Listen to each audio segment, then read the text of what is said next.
Pay commission গঠন হয়েছে 2015 সালে। ফরহাদউদ্দিন সাহেব চেয়ারম্যান ছিলেন পে কমিশনের। আলোচনা গেলাম, বলল কি চাই, 6 জন পরিবারের খাবার চেয়েছিলাম। কি চেয়েছিলাম? ভালো কিছু না, জেলখানার আসামি যে খাবারটা খায়, যদি বেঁচে থাকতো এই পে স্কেল দিতে বাধ্য করতাম, কিন্তু আজকে পারি না কেন? আর যদি 10 মিনিট বক্তৃতা দেন এই চেয়ার খালি হয়ে যাবে। আপনারা তো কইতেছেন বক্তৃতা দিতেছেন, ঘর বাড়ি থুয়ামু, বালিশ লয়ে ঢাকায় আমু, রাস্তায় ঘুমামু, কর্মসূচি দেন। আমি তো ডরাইতেছি চেয়ার তো আর কতক্ষণ পর খালি হয়ে যাব। কিসের আন্দোলন করবেন? এই পর্যন্ত ওয়ারেস ভাই আর লুৎফরের কারণে এই পে কমিশন গঠন হয়েছে, আমি স্বীকার করবো এটা, এবং ধন্যবাদ দিলে তাদের দিতে হয়। যারা ওই দিনকে অভিনন্দন জানাইছেন তাদেরকে আমি বিশ্বাস করি না। পে কমিশন গঠন করলো কিসের? এমনি দিচ্ছে? কোন সরকার আমাদের দাবি এমনি দেয়? জানেন কেউ ইতিহাস? প্রত্যেকটা আন্দোলনে সংগ্রাম করে আপনাদের দাবিগুলো আনা হয়েছে। উৎসব বোনাস আদায় করতে গেছে হোসেন মোহাম্মদ এরশাদের সাথে লড়াই করে আমরা উৎসব বোনাস আদায় করেছি। 23 দিন বন্ধ করেছি। বেগম খালেদা জিয়া সাবেক প্রধানমন্ত্রীর সময় 3 বারের প্রধানমন্ত্রী 23 দিন প্রত্যেকটা অফিস আদালতে ধর্মঘট পালন করেছি আমরা, মনে আছে? এরশাদের সময় 13 দিন আন্দোলন করে তারপর দাবিগুলো বাস্তবায়ন করেছি। আর আজকে বৈষম্যহীন একটি সরকার, ডক্টর ইউনূস ক্ষমতায়, বৈষম্য দূর করবে কি দূরের কথা, আজকাল বৈষম্য বাড়িয়ে দিচ্ছে। কতিপয় আমলারা ষড়যন্ত্র হচ্ছে। বলে দিতে চাই, ডক্টর ইউনূস সাহেব অন্তর্বর্তী সরকার বহু হাজার হাজার কোটি টাকার সম্পদ করেছেন, বিভিন্ন দেশের জন্য কোটি কোটি টাকা খরচ করেছেন। আর কর্মচারীরা যদি না খেয়ে থাকে আগামী দিনে সারা বাংলাদেশ অচল করে দিতে বাধ্য হব।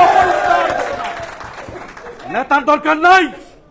যদি সত্যিকার ভাবে বাচ্চাদের নিজের বিবেকের রিজিকের জন্য লড়াই করতে চান, কোন সরকারের বিরুদ্ধে আমাদের লড়াই নয়। আমাদের সরকার যে আসবে তার কাজ করবো আমরা। দেশের উন্নয়ন কারা করে? এই সমস্ত কর্মচারীরা করে। নীতি নির্ধারণ বাস্তবায়ন করে কারা? আমরা।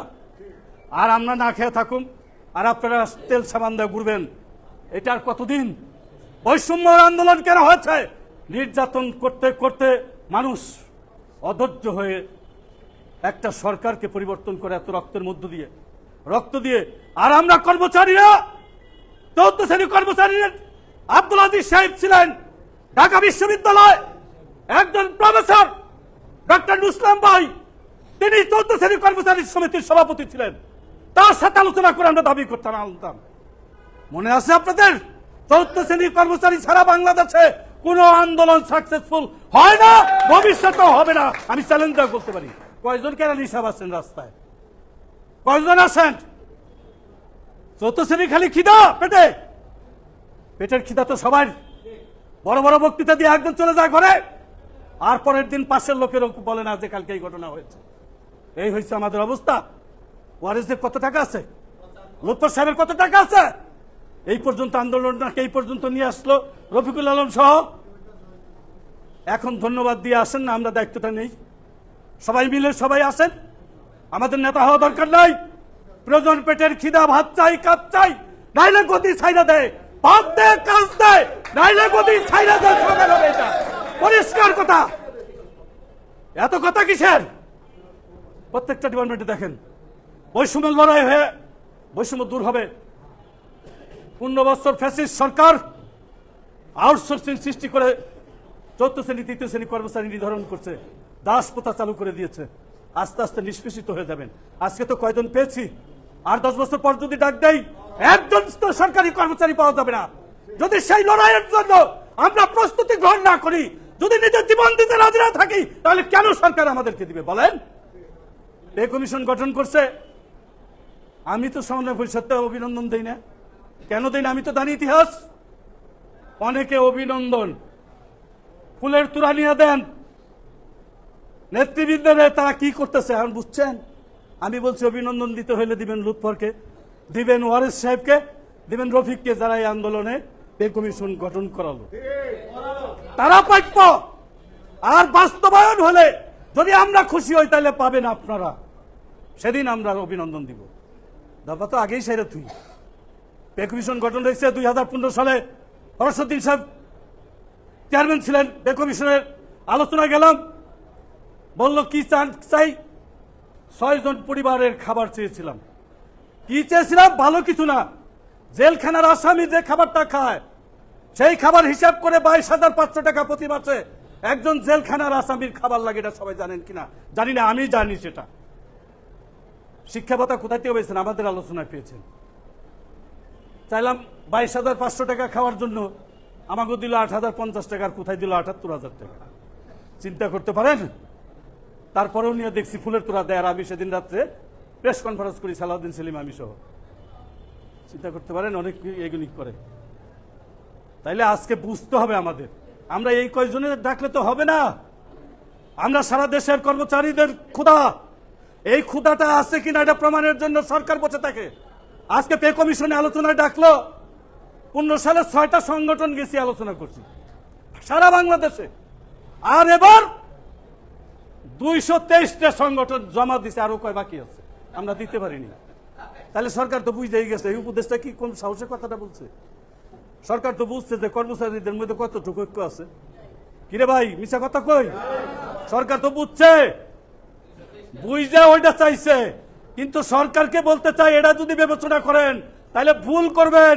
পেটের ক্ষুধা লাগলে আগুনকে ভয় পায় না। আমরা সেই কর্মচারী, অতীতে যেভাবে এরশাদ সাহেবকে চ্যালেঞ্জ করে ঈদ বোনাস এনেছি, বেগম খালেদা জিয়াকে চ্যালেঞ্জ করে কাজ নাই মজুরি নাই আদেশ বাতিল করেছি। ডক্টর ইউনূস সাহেব, আপনাকেও বলতে চাই, জানুয়ারির মধ্যে পে কমিশন বাস্তবায়ন করে ছাড়বে ইনশাআল্লাহ।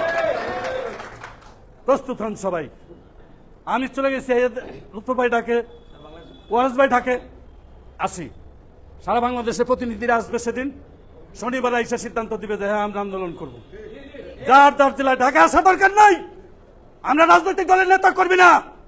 যার যার অফিস বন্ধ করে দিব, যার যার অফিসে কাজ করব।